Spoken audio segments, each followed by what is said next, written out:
Hey, this is Macy with Hydra's Den Exotics. I'm going to do my pet of the week a little differently this time. I'm going to try to do a video. This week we're going to do our tegus. So we have two tegus at Hydra's Den, and one is a black and white and one is a purple. They are both Argentine tegus, which is super cool. They're generally referred to as the more docile of the tegus. I believe the ones from Colombia are usually not quite as tameable. They are pretty sweet. We have Nami here, who's a black and white, and she's not very big yet. She's growing a little slower, but she's pretty awesome. She's really handleable, really sweet. And then we have King behind us, who is a monster. He is very large, and he really likes to eat. He really likes to be active. These guys are native, like I said, to Argentina. There are a couple different kinds. So King is a purple, which means he is 75% blue and 25% red.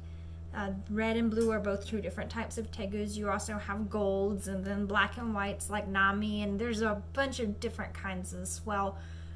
They vary in size slightly, but on average, you're gonna get if you get a tegu, you're gonna be expecting to have a good sized lizard, and they're not usually narrow like some of the monitors. They're, you know, pretty hefty. I mean, you can see King, he's still growing, but he's, you know, he's a little tank.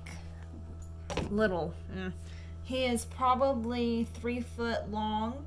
He's probably grown the better part of a foot since we've had him, about 6 months. Nami has not grown very much. She's a sweet little thing though. But they love a variety of food. Tegus they're kind of opportunistic. They'll eat just about anything that comes through their path that moves.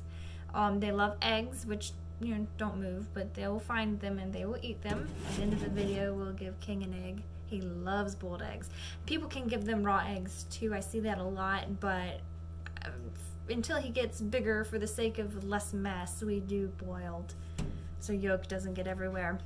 But they love rodents, rats, you know, they'll eat birds, pretty much anything small enough to go into their mouth.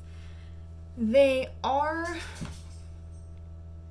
considered invasive in Florida. This is, you know, a lot of the invasive species were unfortunately brought by a hurricane that caused the release of a bunch of animals at shipping departments and in rescues and all this stuff. When the hurricanes and other natural disasters destroy those facilities, the animals are free to roam. And unfortunately, they have established somewhat of a invasive population, but they are still very wonderful pets. And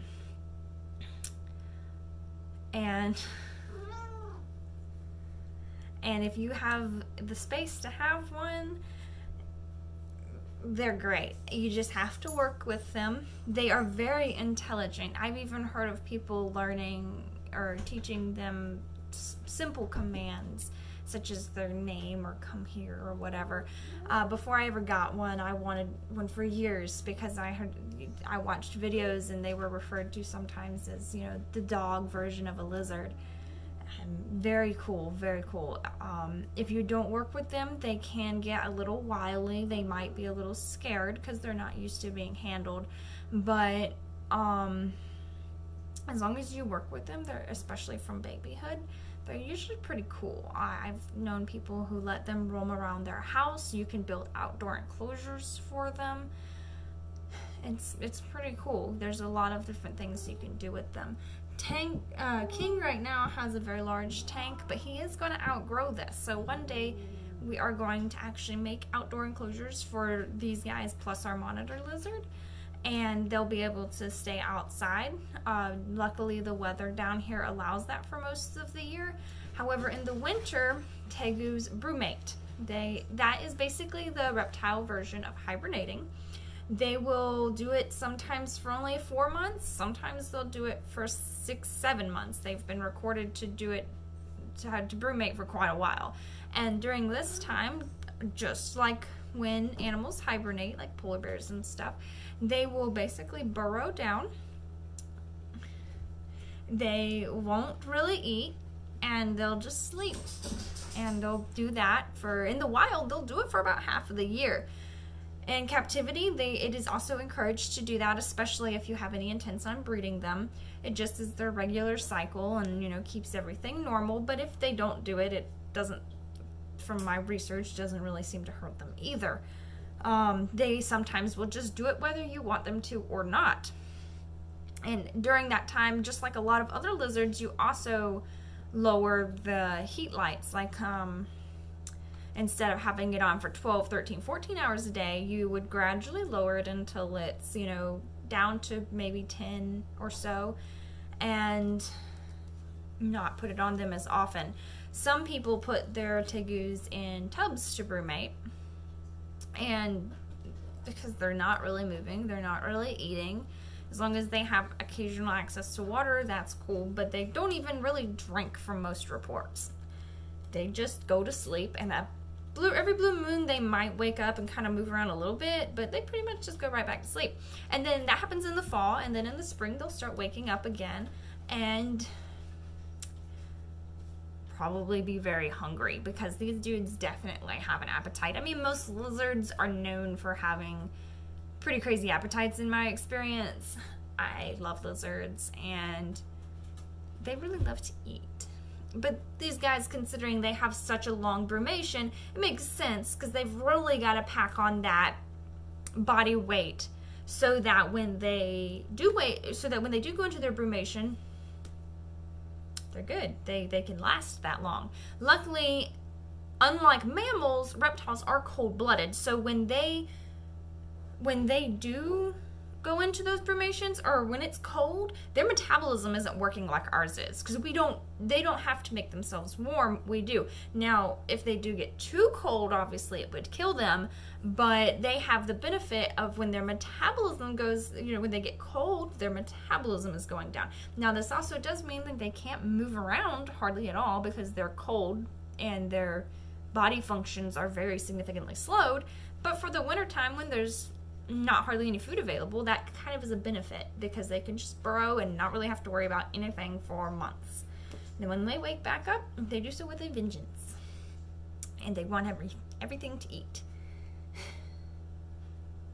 Some people do walk these guys on harnesses and stuff. We have never tried that, but it might be something to look into one day. Oh, they do breed in the spring usually, so it's always recommended, if you want to breed them, to always brumate the females. I have read both ways. I've read they can breed whether you do it or not, and I've read they'll only breed if you do it.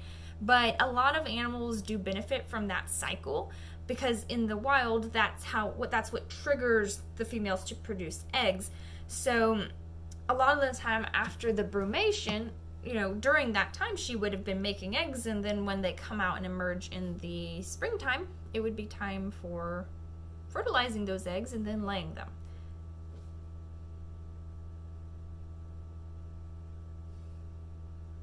I think that's about it for tegus, though. If y'all have any questions, feel free to ask. But we will show King eating his egg.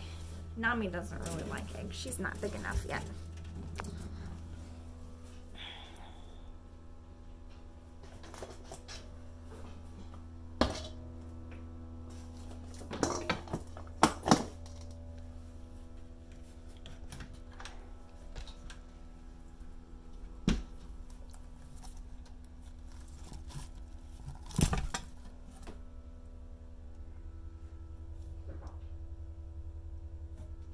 And that's King. He is going to eat that egg and be very happy with it.